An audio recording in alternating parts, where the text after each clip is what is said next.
মাতা সর্বটা বেঁচিয়ে দিয়েছিল, এই কাজটা কলি করেছে। মাথায় চেপে বসেছিল কলি।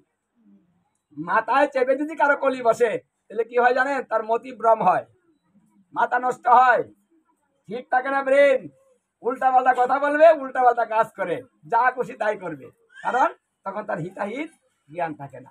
যখন কলি মাথা থেকে নেমে যায় একটু বলে চিন্তা হয় কাজটা কি করলাম, ঠিক হয় না গো? আচ্ছা, বিচারটা কিভাবে করবেন? স্বামী স্ত্রী ঝগড়া করলেন, বিশাল ঝগড়া, হ্যাঁ, যে যা খুশি তাই বলছেন, বলছেন না, ভাববেন যে আপনাদের মাথায় কলি চাপছে, কলি বসেছে, এখন ও হয় একটা, এক হয় আর একটা, এক হয় দুইটা, এক হয় তিনটা, বাড়তেছে না, বারে পরে কয় স্বামী রাম নাম নে, পরে কয় তুমি তুমি, পরে কয় তুই তুই, কি প্রথম তো নাম নেটা হে, আপনি এটা করেন নাই, আপনি এটা করেন নাই, হ্যাঁ, রাগটা বাইরে যায়, এই তুমি এটা করছো না, তুমি এটা করো নাই, রাগটা আরো বেড়ে গেল, ওই গোলামের হুত তুই এটা কি করলি,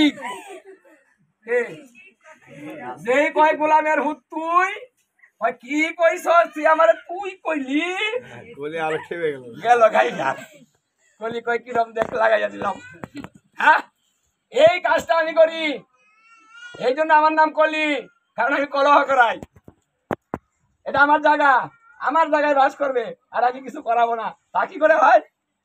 তাহলে দেখুন, হে যারা এই কলির জায়গায় যায়, এখন আমরা দোষ কি করে দেই? কিছু হলেই যে বলি আরে কলিকাল কলির দোষ, এটা কলিকাল কলির দোষ বলি না, হ্যাঁ? কেন কলির দোষ? কলি বলেছে আমার জায়গায় যে যাবে না তাকে আমি ধরবো না। এখন আমরা তো বাইসা বাইসা কলির জায়গা নেই, কে বলে মদ খাইতে আপনাদের? মদ খান কেন?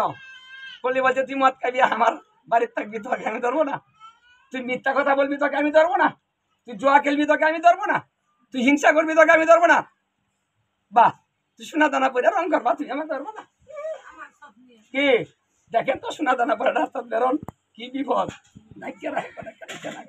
বাইর করিস না মানুষ এন, নিয়ে যাবো, হ্যাঁ নিয়ে যাবো গা কাম সোনা ছিঁড়ে দানা, দিল। যাস না এত যত্ন খেয়ে, কারণ ওগুলা নিয়ে যাবে, অনেক দাম, তাই না? তুমি আনতেছ কে আগে? এনে আনবা কে? আমি শেষ করলে পরে আনো লাগবো আমার